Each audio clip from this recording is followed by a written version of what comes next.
Bienvenue sur Je peux pas, j'ai avocat, le podcast à votre écoute et à destination de tous. Nous sommes Anaïs Goulpeau et Sarah Kébir, avocates associées chez Wave Avocat, spécialistes en droit de la famille et en droit du travail. Entre expertise, témoignages et bien plus encore, notre ambition est de vous faire découvrir la relation avocat-client autrement. Bonne écoute.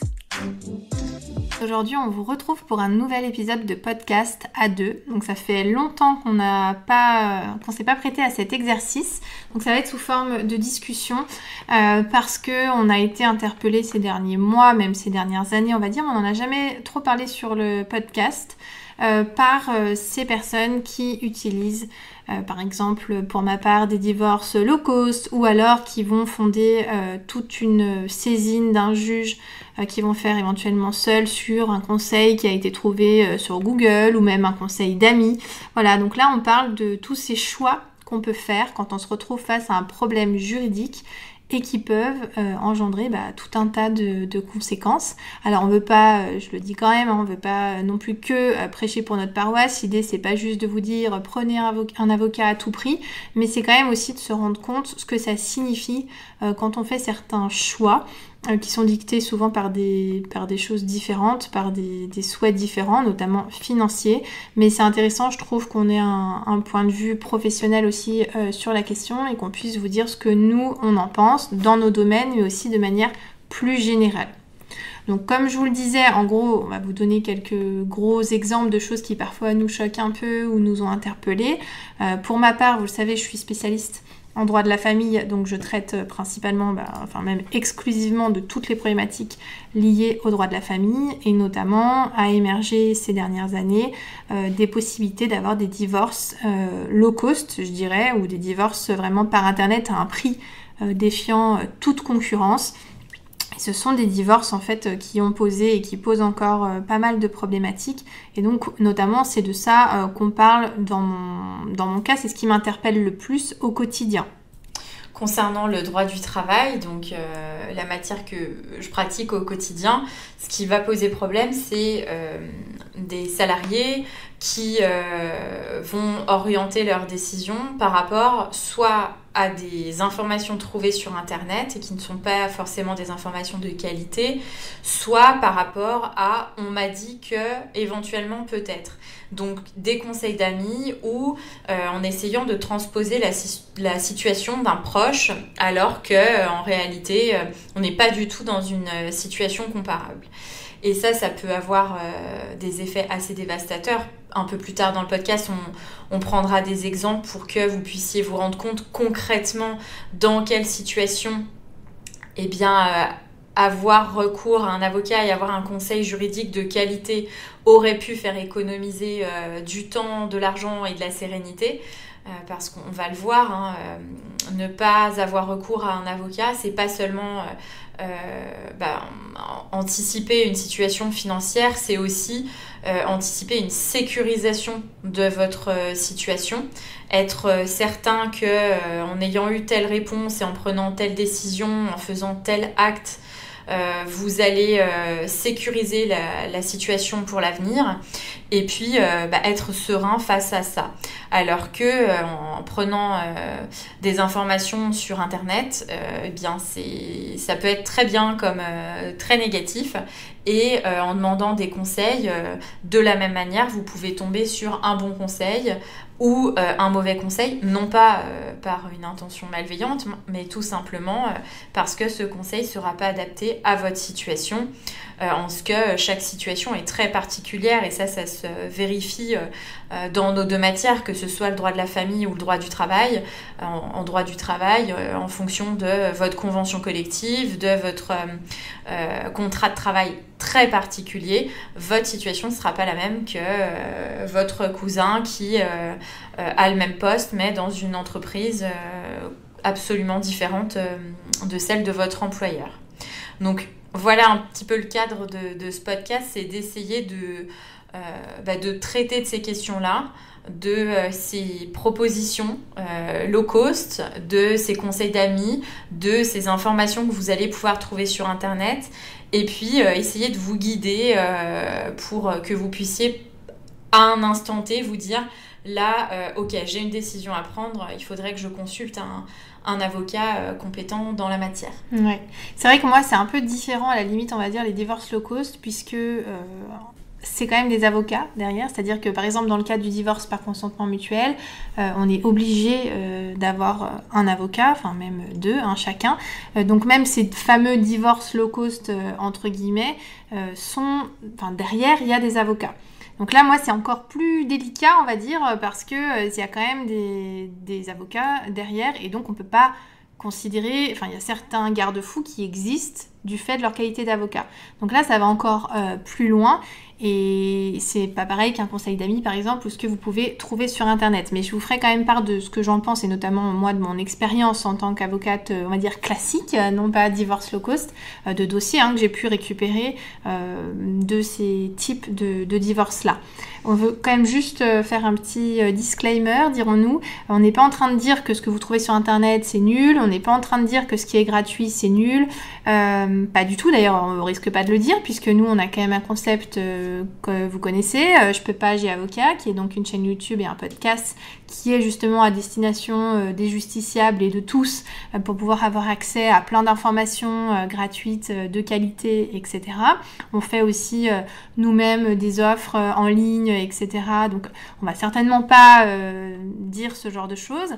La seule chose, c'est que ça sert d'information. Mais à partir du moment où vous avez une vraie situation qui vous intéresse, qui vous concerne, et que vous devez prendre des décisions, et que vous ne pouvez pas juste vous en référer à un contenu qui s'applique à tous et prendre des décisions basées sur uniquement ces contenus-là. Enfin, en tout cas, c'est ce qu'on en pense.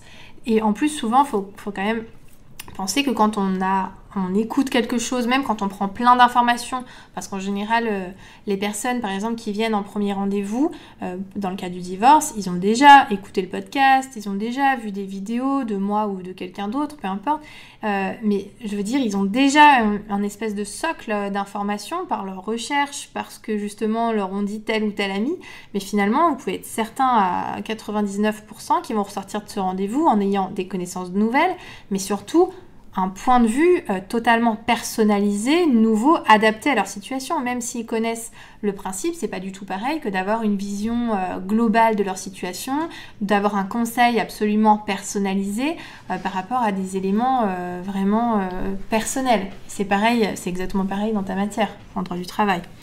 Donc tout ça pour dire qu'on n'est pas en train de dire que ce qui n'est pas payant ou ce qui ne relève pas des avocats est nul, pas du tout. C'est juste qu'il faut quand même avoir un certain recul et alerter, je pense, certaines personnes sur ce à quoi c'est censé servir et sur les garde-fous qu'il faut mettre pour quand même ne pas faire d'erreur et ne pas avoir de difficultés ensuite. Tu peux peut-être donner un exemple en droit du travail ? Je peux prendre un exemple assez habituel sur la question de la compétence. Sur la question de la compétence, en matière de droit du travail, il faut savoir que pour saisir le conseil de prud'homme, donc la juridiction qui traite des différends entre les employeurs et les salariés, on n'a pas l'obligation d'avoir recours à un avocat.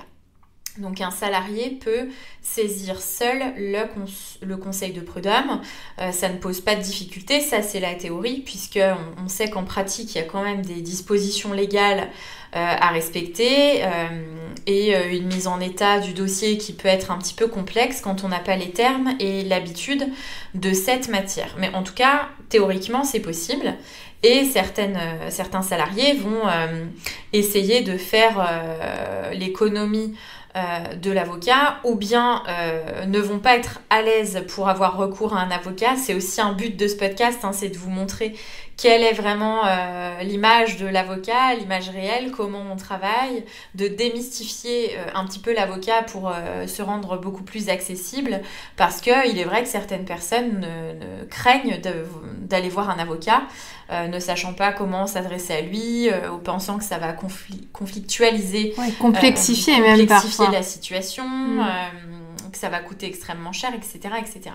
Donc certains vont être tentés d'avoir recours à des sortes de conseils juridiques en ligne, des personnes qui vont, alors on a même vu sur Le Bon Coin une petite annonce rédaction d'actes par quelqu'un qui n'a pas le droit de le faire d'ailleurs, au passage, puisque pour rédiger des actes juridiques, saisir une juridiction, il faut être avocat. Donc cette personne-là, ou autre, mais il y a quelques rares exceptions seulement, en tout cas là c'est une personne qui n'a pas de compétences particulières, un citoyen lambda ou ce sont parfois des étudiants. Et il y a une proposition de rédaction de la requête pour saisir le conseil de prud'homme. Et on va se rendre compte assez vite que les demandes ne sont pas bien ficelées et que surtout certaines demandes n'ont pas été formulées. Et ça pose un problème très rapidement parce que il y a prescription lorsque le dossier arrive entre nos mains et on n'a plus de possibilité de rattraper la situation. Donc là, ça montre bien que le fait de vouloir, de ne pas passer par un avocat compétent en la matière dès le début a fait perdre une chance de voir analyser une demande qui paraissait somme toute tout à fait légitime par le conseil de prud'homme. Donc ça répond, c'est un exemple qui répond très bien à la problématique qu'on pose aujourd'hui. Attention, l'information, s'informer c'est bien, se faire conseiller c'est très bien, mais encore faut-il être conseillé par quelqu'un de compétent. Et c'est ce que disait Anaïs il y a quelques toutes petites minutes, quand il s'agit de prendre une décision, et moi j'ai tendance à vous dire, quand il s'agit de saisir un juge, là il faut en passer par un avocat compétent et pas par un rédacteur qui n'a pas la compétence requise, parce que sinon ça sous-entendrait simplement que toutes les années passées à l'université, que le certificat d'aptitude à la profession d'avocat, l'école des avocats serait absolument superflu. Donc si on passe par tout ça, c'est qu'il y a vraiment une compétence qui donne des garanties derrière. Un exemple peut-être en droit de la famille, il y en a plein aussi. Oui.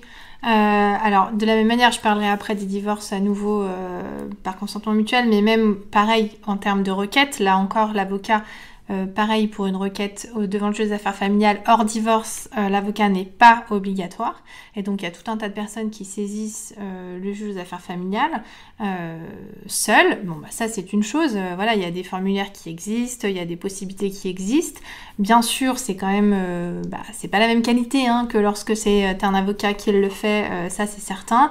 Et d'ailleurs, souvent, on récupère post-requête des personnes qui finalement se rendent bien compte que c'est quand même compliqué, que c'est un vrai métier, qu'elles ont besoin de conseils et que même si on s'entend bien, il y a des choses qu'on a oublié de préciser. Par exemple, souvent dans les requêtes, vous allez mettre, certaines personnes vont indiquer, je sais pas, on est d'accord pour que la résidence soit chez l'un et puis le droit de visite comme ça, mais sans donner aucune précision, sans penser aux vacances, sans penser à la partie financière. C'est normal, il y a des oublis, il y a des choses qui se vont un peu complexes à faire. Mais voilà, ça c'est un exemple, à la limite, où j'ai envie de dire, c'est pour moi un gros plus d'être accompagné par un professionnel. Mais la question vraiment de l'accompagnement dans le cas du divorce, pour moi, elle reste essentielle. En cas de divorce, l'avocat est obligatoire. J'ai bien conscience que ça peut coûter cher. C'est bien conscience qu'on n'a jamais envie de mettre d'argent dans le cadre de son divorce, parce que c'est pas comme s'acheter, un joli truc pour sa maison ou un joli truc pour soi-même. Ça va pas nous procurer un plaisir immédiat de divorcer. C'est un peu une obligation. J'en ai bien conscience. Cela étant, il faut aussi avoir conscience que divorcer, c'est qu'une seule fois, en tout cas avec cette personne en l'occurrence, sauf si vous vous remariez et que vous redivorcez derrière, mais sinon ça va être qu'une seule fois. Et vous fixez certaines choses qui ne pourront pas être modifiées par la suite. Là, je parle pas forcément des enfants, puisque les mesures relatives aux enfants peuvent être modifiées, mais tout ce qui vous concerne, vous, époux, ne pourra pas être modifié ensuite. tout ce qui concerne la liquidation de votre régime matrimonial, la prestation compensatoire, le non, toutes les mesures qui vous concernent, c'est une seule fois. Et si vous vous loupez, c'est vraiment loupé entre guillemets. Je vous dis ça parce que j'ai eu plusieurs cas au cabinet, notamment de personnes qui ont choisi un divorce parce qu'elles considéraient qu'elles s'entendaient bien et qu'elles étaient un peu d'accord sur tout, ce qui est souvent le cas et ce qui est très bien dans le cas d'un divorce par consentement mutuel.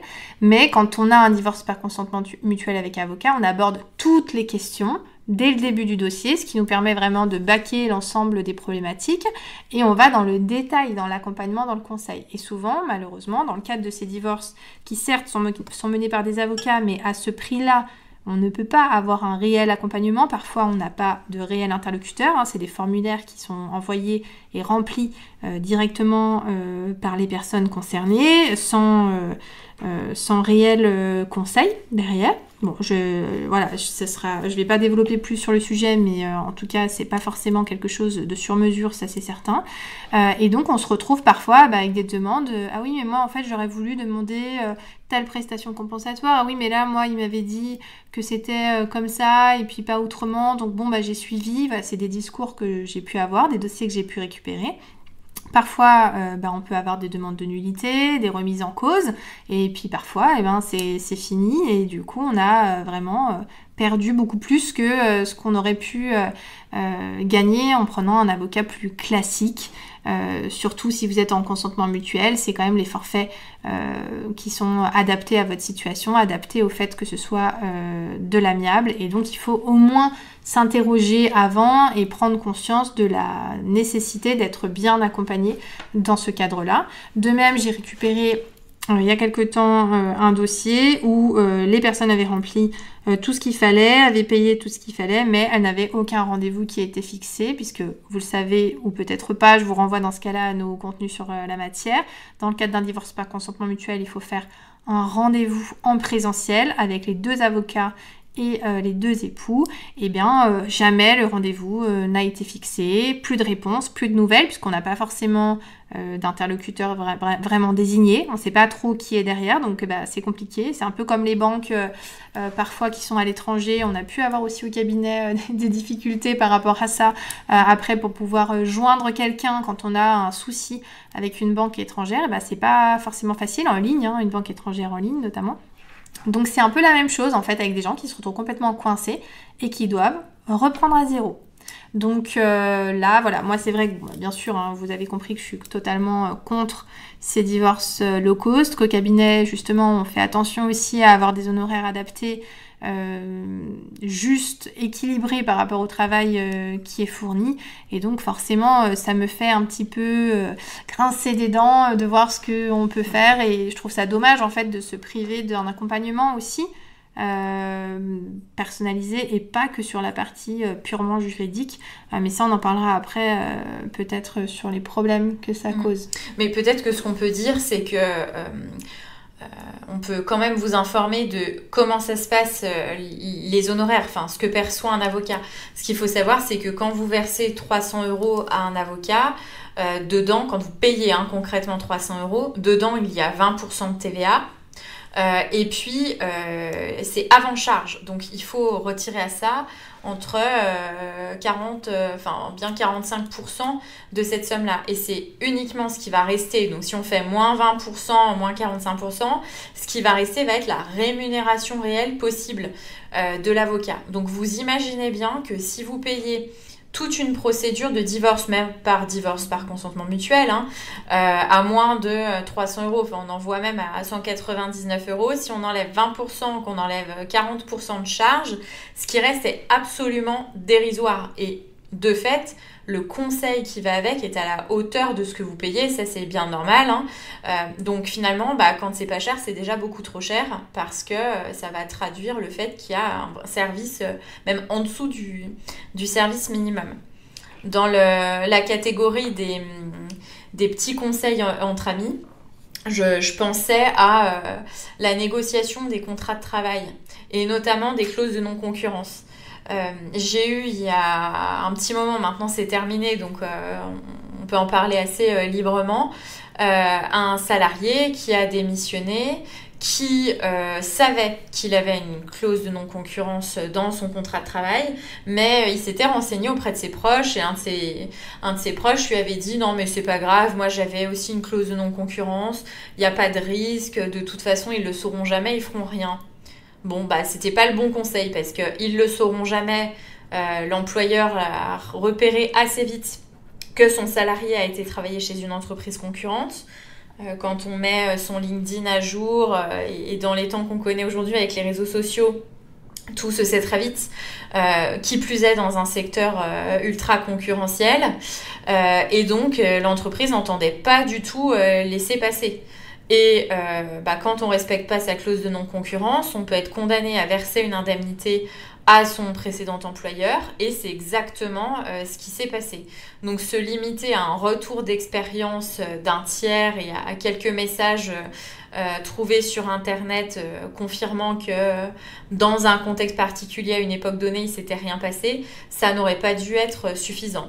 Et en revanche, si cette personne était venue consulter en amont, avant de démissionner, on aurait pu discuter avec l'employeur et essayer de trouver une solution pour réduire le périmètre de la clause de non-concurrence, pour trouver une solution ensemble, mais en tout cas considérer que parce que il ne s'était rien passé pour un proche, ça n'était pas suffisant. Et il est vrai qu'en droit du travail, on a beaucoup de raisonnements de ce type-là dans les négociations de clauses, dans les rémunérations, dans les décisions d'abandon de poste à l'époque ou de signature de rupture conventionnelle. Souvent, on fonctionne un petit peu par mimétisme et c'est oublier que toutes les situations sont très particulières et que chaque situation doit être examinée avec ses propres spécificités. Et là, en l'occurrence, en tenant compte du fait qu'il y avait une clause de non-concurrence et qu'elle était parfaitement valable et que potentiellement l'employeur allait être mécontent. Donc, quel problème ça pose de manière globale avoir recours à un avocat, un non-avocat ou à quelqu'un qui n'est pas compétent en matière juridique? Il y a pas mal de choses et on va essayer de brosser les grandes lignes. Déjà, alors là, on parle des personnes qui donnent des conseils juridiques sans être avocats, notamment. Nous, avocats, on a quand même une responsabilité professionnelle, on a une assurance. Donc, si jamais il y a une difficulté, si jamais il y a une problématique, on peut avoir cette assurance qui intervient. Donc, ça, c'est quand même une protection. Je ne sais pas si on fait un parallèle, on va le faire avec quand on construit une maison. On s'assure bien que le professionnel qu'on choisit, c'est un vrai professionnel, qu'il a une assurance et que si jamais il y a une difficulté, on va pouvoir être couvert. C'est des raisonnements qu'on peut avoir très facilement dans ces domaines, mais c'est vrai que les justiciables ne pensent pas forcément à cela en ce qui concerne l'avocat, alors que c'est le cas. Par exemple, justement, l'exemple que je vous donnais tout à l'heure avec quelqu'un qui n'est pas avocat, qui met une annonce sur le Bon Coin, qui fait une requête et il y a une demande qui était manifestement à soulever, qui n'a pas été présentée et qui était ensuite prescrite. Si cette personne était venue me consulter, que moi, avocat, j'avais saisi le conseil de prud'homme en oubliant cette demande et cette demande est prescrite, mon client aurait pu mettre en action ma responsabilité professionnelle dès lors que je commets une faute qui l'empêche de soumettre au juge une demande. Alors, peut-être qu'on fera un podcast plus dédié à la responsabilité professionnelle si ça vous intéresse. En tout cas, si ça n'est pas un avocat, il n'y a pas d'assurance, il n'y a aucune garantie de la compétence. Oui, après, par rapport à ça, justement, il faut savoir aussi qu'en tant qu'avocat, on a certaines obligations, des obligations de formation. Nous, par exemple, au cabinet, on est toutes les deux spécialistes. Donc, on avait fait d'ailleurs un épisode, il y a quelques temps maintenant, sur la spécialité, qu'est-ce que c'est. Mais on a quand même passé un examen, on exerce exclusivement cette matière. Et même ceux qui ne sont pas spécialistes, s'ils prennent votre dossier, si l'avocat considère qu'il est compétent, c'est qu'il l'est. Et ça vous apporte quand même une sécurité par rapport à quelqu'un que vous ne connaissez pas, que vous trouvez sur le Bon Coin ou sur Internet et qui va ne pas avoir de formation, peut-être qui a regardé lui-même des contenus gratuits sur Internet ou qui s'est formé grâce à ChatGPT et là, vous allez être mal barré. Et puis, ce qui est important, Anaïs l'effleurait tout à l'heure, c'est l'accompagnement et un accompagnement global et assez holistique qu'on peut apporter à chacun de nos clients. Moi, dans ma matière, en droit du travail, quand un salarié me consulte et qu'il est encore en poste, il me fait part d'une problématique. Dans 99% des cas, la première question que je vais lui poser, ça va être « Quel est votre souhait ?» Est-ce que votre souhait, c'est de rester dans l'entreprise et que ça s'améliore? Est-ce que votre souhait, c'est vous êtes arrivé au bout, il faut trouver une solution de sortie, négocier? Voilà, quel est votre souhait? Et ce positionnement-là, on peut le faire parce qu'on est avocate, parce qu'on a l'habitude de ces situations et un regard qui va englober vraiment la totalité de la situation, mais aller au-delà de la seule question, à savoir comment je règle cette difficulté. Parce qu'il y aura plusieurs possibilités qui s'offriront à nous et on va vraiment toutes pouvoir les balayer. Oui, et puis par exemple, moi, dans mon cadre de divorce par consentement mutuel, c'est vrai que ce qu'on peut parfois entendre, c'est « mais oui, mais on est d'accord sur tout, à quoi ça sert, on veut aller plus vite, on veut pas payer cher, on veut se dépêcher, etc. » Mais à l'inverse, il y a plein de personnes qui peuvent facilement mettre en avant d'autres qualités qui sont liées à l'avocat et au divorce par avocat, à savoir que le divorce, c'est pas un acte anodin, que ce soit d'un point de vue juridique, d'un point de vue financier, d'un point de vue familial, mais aussi d'un point de vue personnel, psychologique, et que traverser ça sans comprendre vraiment pas grand chose entre guillemets, déjà en ayant du mal à saisir toutes les implications juridiques et ce que ça peut engendrer, en gérant à la fois son aspect psychologique, comment je gère mon divorce, comment je me sens, comment mes enfants se sentent, comment ça se passe les relations, etc. Et ben ça fait beaucoup de choses à gérer et donc c'est vrai que vous vous mettez aussi sur vos épaules vraiment beaucoup de choses alors que vous pourriez décharger auprès de votre avocat toute la partie déjà juridique et même la partie émotionnelle. Alors après bien sûr il faut trouver quelqu'un en qui vous avez confiance, quelqu'un avec qui le contact passe bien, quelqu'un à qui vous pouvez confier vos problématiques, pas uniquement juridiques. Et donc ça, c'est quand même une plus-value qui me paraît énorme par rapport au simple rôle de gratte-papier que parfois on a l'impression de nous attribuer dans le cadre de ces divorces. Et ça se limite vraiment pas qu'à ça, surtout dans cette matière. Et c'est pareil pour toi, surtout qui accompagne énormément les salariés. Je veux dire, il est évident qu'il y a une dimension affective, entre guillemets, psychologique qui est énorme.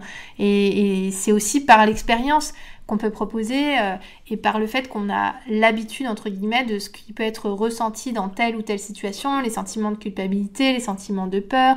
Il y a plein de choses qui reviennent d'une personne à l'autre et qui rejaillissent grâce à notre expérience et on peut avoir un accompagnement encore plus qualitatif et ça peut vraiment tout changer pour la suite.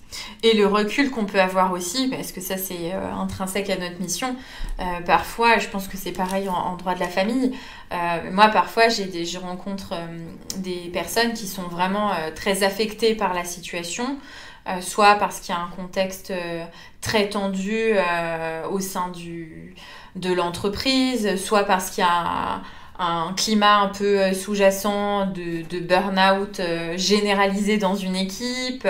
Voilà. Donc ça va être des choses qui vont faire manquer d'un peu de recul. Et notre rôle d'avocat, c'est aussi d'avoir un regard extérieur et d'objectiver la situation, de remettre un peu les choses dans leur contexte et de dire, ces éléments-là vous les vivez, c'est normal de les prendre à cœur, mais juridiquement, on n'a pas besoin il n'y a pas de conséquences à en tirer. En revanche, ce qui peut vous paraître être un détail, va être un élément pertinent et nécessaire à prendre en compte. Donc, notre compétence, elle se trouve là aussi, de pouvoir vous accompagner, pas en tant qu'amis. Les amis, vous en avez besoin pour qu'ils vous soutiennent et nous, avocats, on est là pour vous accompagner vers une solution qui sera la meilleure parce que comme Anaïs le disait, pour le divorce par consentement mutuel, vous allez vous dire on est d'accord sur tout, donc on a seulement à signer et elle va pouvoir vous poser un certain nombre de questions et prévenir des situations que vous n'aviez pas anticipées pour qu'elles soient réglées en amont de manière préventive. Eh bien moi, en droit du travail, c'est pareil. Vous allez me parler de une rupture conventionnelle ou bien vous allez me parler d'un protocole d'accord et moi je vais vous dire ok, mais il y a d'autres conséquences, notamment fiscales, notamment sur l'indemnisation au chômage, et donc tout ça c'est des choses qui sont des points, enfin vous n'allez pas vous en parler ou directement taper ça sur Google ou sur ChatGPT, mais ça va être indispensable pour nous dans notre rôle d'accompagnement et de conseil de vous en parler. Oui. Je pense que c'est quand même intéressant aussi de dire qu'on n'est pas extrémiste non plus. Je veux dire, moi, il y a un certain nombre de cas, un certain nombre de choses où je dis d'ailleurs très facilement aux clients, bah ça, vous le savez, vous pouvez saisir seul. Enfin, je comprends tout à fait. Et parfois, honnêtement, il y a des situations où effectivement, il n'y a pas de problématique particulière et où on peut comprendre que les considérations financières prennent le dessus sur le reste. Je pense par exemple à des cas où on peut avoir des conventions parentales avec par exemple des rendez-vous qui ont été pris avec des avocats auparavant pour au moment T entre guillemets. Moi ça m'arrive souvent de faire des rendez-vous qu'on appelle d'ailleurs au cabinet rendez-vous besoin de conseil. C'est un peu des audits de votre situation pour un peu voir où vous en êtes, vous donner des premières pistes et puis vous dire bah là non, enfin je le sens pas trop, ou à l'inverse, bah là effectivement oui, ce que vous avez envisagé ça me paraît tout à fait pertinent. Et dans ce cas-là, je comprends tout à fait que les personnes derrière choisissent plutôt de faire des actes, peut-être certes moins qualitatifs, mais adaptés à leurs possibilités financières et qui seront adaptés à leur vie. Dans ces cas-là, vraiment privilégier les actes, par contre, par avocat, fait par des avocats. Il y a plein d'avocats qui ont travaillé sur des offres en ligne. Nous d'ailleurs c'est le cas aussi, bon pas à l'heure actuelle sur ces questions-là, mais ça peut nous arriver de proposer des offres pour des choses particulières. D'ailleurs nos rendez-vous besoin de conseil, c'est exactement dans cette logique-là. Mais vraiment regardez à qui vous achetez entre guillemets ces services, regardez la compétence de la personne et surtout ayez quand même conscience de ce que vous faites, de ce que vous souhaitez et des implications que ça va avoir ensuite, c'est-à-dire que vous serez potentiellement seul maître de décisions que vous allez prendre, donc il faut vraiment être sûr que vous ayez bien baqué toutes les difficultés. Bon, je crois qu'on a fait le tour, hein. Donc écoutez, c'était un sujet intéressant, n'hésitez pas à réagir si vous avez des questions, s'il y a des choses sur lesquelles vous auriez aimé qu'on réponde, qu'on réagisse. Et puis nous, on vous dit à très bientôt pour un nouvel épisode de podcast, seul ou à deux, selon nos humeurs. À bientôt! Merci d'avoir écouté ce podcast. Pour nous soutenir, n'hésitez pas à nous laisser un commentaire ou un avis. Si vous avez besoin d'un conseil personnalisé, vous pouvez prendre un rendez-vous besoin de conseil sur notre site internet www.wave-avocat.fr. Vous y trouverez aussi toutes nos actualités et nos offres en ligne. À bientôt!